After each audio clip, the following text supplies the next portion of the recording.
gefährlich, wenn die draußen bleiben. Doch, doch. So, rein mit der Hand. Rein mit der Hand, das wird nämlich gefährlich. Also schön festhalten. Und jetzt geht's los. DJ, fahr ab. Tom, leg los.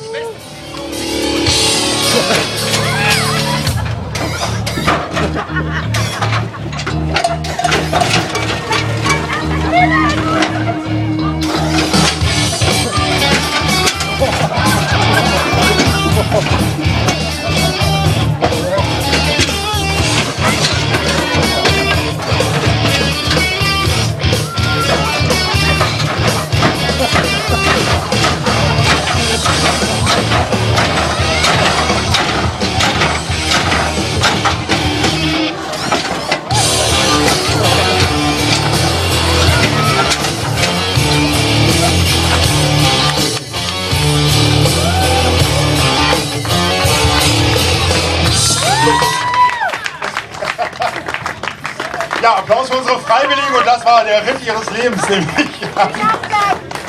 Mir wird gerade vorgeworfen, ich sei gemein. Ja, so kann es einem gehen, wenn man den Wikinger persönlich kennt. Aber überlebt. Ist ein bisschen feucht, immer. Beide haben es überlebt.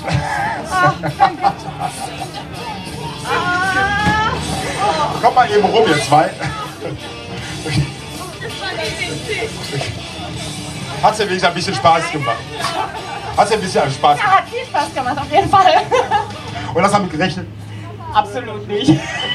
Tom, haben Sie es gut gemacht? Na, immerhin haben sie überlebt. Ja, das passiert nicht jedes Mal, mehrere Tote jedes Jahr zu beklagen. Also, vielen Dank, dass ihr den Spaß mitgemacht habt. Und wem es gefallen hat, jetzt auch mal eben die Hände zusammen für den Tom, die Diana und die Jenny.